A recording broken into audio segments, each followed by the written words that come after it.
Visa আবেদন কেন্দ্রগুলো মাত্র 2 দিনের মধ্যে আবারও বন্ধ হয়ে গেছে। এবার বন্ধের কারণ অ্যালেজ চট্টগ্রাম। কি ভারতীয় ভিসা সম্পর্কে আসল তথ্য জানতে চান?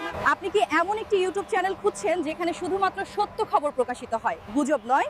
ভ্রমণ, বাস্তব অভিজ্ঞতা এবং সত্যি গল্প দেখতে চান? তাহলে বিআর মাসুদ ব্লগে নজর রাখুন। সুধী দর্শক, সকলকে আরো একটিবার স্বাগত জানাচ্ছি বিআর মাসুদ ব্লগের ইন্ডিয়ান ভিসা রিলেটেড আরো একটা নতুন ভিডিওতে। বন্ধুরা, আপনারা নিশ্চয়ই অনেকে খবর দেখেছেন বা অনেক চ্যানেলে ব্রেকিং নিউজও হয়েছে, ভারতীয় মিডিয়াতেও বেশ সরবভাবে প্রচার হয়েছে যে 21শে ডিসেম্বর থেকে পুনরায় ভারতের ভিসা আবেদন বন্ধ। অর্থাৎ এই সময় থেকে অনির্দিষ্টকালের জন্য বন্ধ হয়ে যাচ্ছে ভারতে ভিসা আবেদন গ্রহণ এবং ফাইল জমাদান, এবং সেই সাথে কোনোভাবে কোনো আইভ্যাক গুলো আর খোলা থাকবে না। সো এখন তাহলে কি হবে? তো যাদের ভিসা আবেদন অলরেডি ফাইল আবেদন করা আছে, যাদের কয়েকদিন বাদে ফাইল জমা দেওয়ার ডেট ছিল, তাদের সেই জমা দানের ডেটের মধ্যে যদি আইভ্যাক ওপেন না হয়, তাহলে পরবর্তীতে আইভ্যাক যখন ওপেন হবে তখন আপনাদেরকে এসএমএস করে জানিয়ে দেওয়া হবে, তাহলে আপনারা আপনাদের ফাইলগুলো জমা দিতে পারবেন। এটা হচ্ছে সবচেয়ে বড় আপডেট। এখন ঘটনা হচ্ছে কি কারণে বন্ধ হলো? বন্ধ হওয়ার পিছনে মূল কারণ যেটা, সেটা নিয়ে আমি আরো একটা ভিডিও করেছি, সেই ভিডিওতে ডিটেলস দেওয়া আছে, ইনশাল্লাহ আপনারা কিছুক্ষণ বাদে দেখবেন, সেটাও রিলিজ হয়ে যাবে। তো সেই ভিডিওতে আমি ডিটেলস বলেছি। আসলে এটা একটা প্রোপাগান্ডাকে কেন্দ্র করে একটা, আমি বলবো এখানে একটা বিশাল বড় ভুল বোঝাবুঝি হয়েছে। যে কথাটা বলা হচ্ছে যে Chittagong high commission sub high কমিশনে নাকি হামলা হয়েছে, বিষয়টা সম্পূর্ণ ভুল। আবারও বলছি, বিষয়টা সম্পূর্ণ ভুল। এবং এই হামলা তো দূরের কথা, Chittagong high commission, sub high কমিশনের 100 গজের মধ্যেও কোনো দুর্বৃত্তকারী ঢুকতে পারেনি। এবং যে ঘটনাটা ঘটেছে সেই ঘটনাটা আর কিছুই না, সেটা হচ্ছে যে সাব হাই কমিশনারের বাসার দিকে, সাব হাই কমিশনারের, আবারও বলছি, সাব হাই কমিশনারের বাসভবনের দিকে একটা মিছিল যাচ্ছিল, এবং সেই মিছিলটি ছিল প্রতিবাদ মিছিল।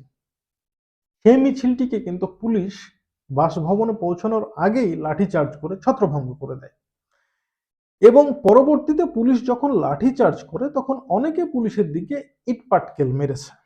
যে ঘটনাটাকে অনেক মিডিয়া প্রচার করছে যে ইটপাটকেল ছোড়া হয়েছে ইন্ডিয়ান সাব হাই কমিশনের দিকে, ঘটনাটা সম্পূর্ণ ভুল। এমন কোনো ঘটনা ঘটেনি, এমন কোনো ঘটনা ঘটেনি, আবারও বলছি এমন কোনো ঘটনা ঘটেনি। এটা সাব হাই কমিশনারের বাসার দিকে যাচ্ছিল, তবে যাওয়ার আগেই সেটা থামিয়ে দেয় বাংলাদেশের আইন শৃঙ্খলা রক্ষাকারী বাহিনী। তো এই ধরনের প্রোপাগান্ডা যারা ছড়াচ্ছে, তারা নিঃসন্দেহে বাংলাদেশের আইন শৃঙ্খলা রক্ষাকারী বাহিনীর দিকেই আঙুল তুলছে। তবে আমি দয়া করে বলবো, সদা সত্য কথা বলার চেষ্টা করুন। এ ধরনের কোনো ঘটনা বাংলাদেশে ঘটেনি। সো এখন যেটা ঘটনা দাঁড়াচ্ছে যে বিশেষ করে ভারতীয় মিডিয়া স্পষ্টভাবে বলছে যে ভারতীয় কূটনৈতিক যে আবাসস্থল, সেটা হচ্ছে তাদের হাই কমিশন, সেই জায়গাটা নিরাপদ না। আর সেই নিরাপত্তা অনুভব না করার কারণেই আপাতত অনির্দিষ্টকালের জন্য এটা বন্ধ করে দেওয়া হয়েছে। কিন্তু দুঃখের বিষয়, যখন এই ঘটনাটা ঘটেছিল, অর্থাৎ যে মুহূর্তে ইন্ডিয়ান সাব হাই কমিশনারের বাসভবনের দিকে এই মিছিলটা যাচ্ছিল, সেই সময় যখন পুলিশ তাদেরকে ছত্রভঙ্গ করে দেয় এবং এই মিছিলটাকে একদম ডিজাস্টার করে দেয়, তারপরে কিন্তু সাব হাই কমিশনার রীতিমতো সন্তুষ্টিও প্রকাশ করেছে। বাট এই খবরগুলো আসছে না, এই খবরগুলো আসছে না। এগুলো কিন্তু বাংলাদেশি নিউজ মিডিয়াতে এসেছে, কিন্তু এই খবরগুলো কিন্তু ইন্ডিয়ান নিউজে আসছে না। এটা হচ্ছে আমাদের জন্য সত্যি খুব দুঃখের সংবাদ। তো আমরা আশ্বস্ত করতে চাই বাংলাদেশিরা ভারতীয়দেরকে যে আপনাদের কূটনৈতিক মহল সম্পূর্ণভাবে বাংলাদেশে নিরাপদ।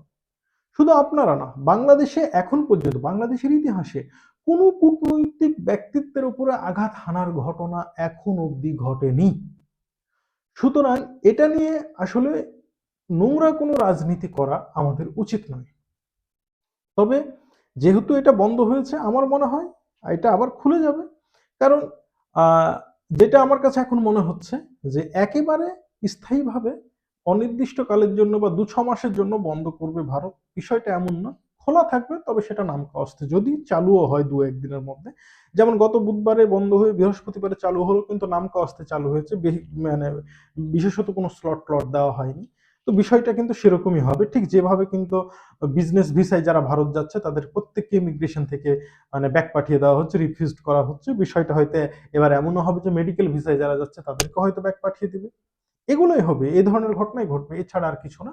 তবে একটা জিনিস খুব ব্যথিত করছে আমাকে, যে দুই দেশের সম্পর্কটা মনে হচ্ছে আরো খারাপ হয়ে যাচ্ছে, যেটা সত্যি আমাদের জন্য খুব দুঃখজনক। প্রতিবেশীর সাথে ভালো সম্পর্ক ছাড়া আসলে একটা দেশ কখনোই এগোতে পারে না। হুম?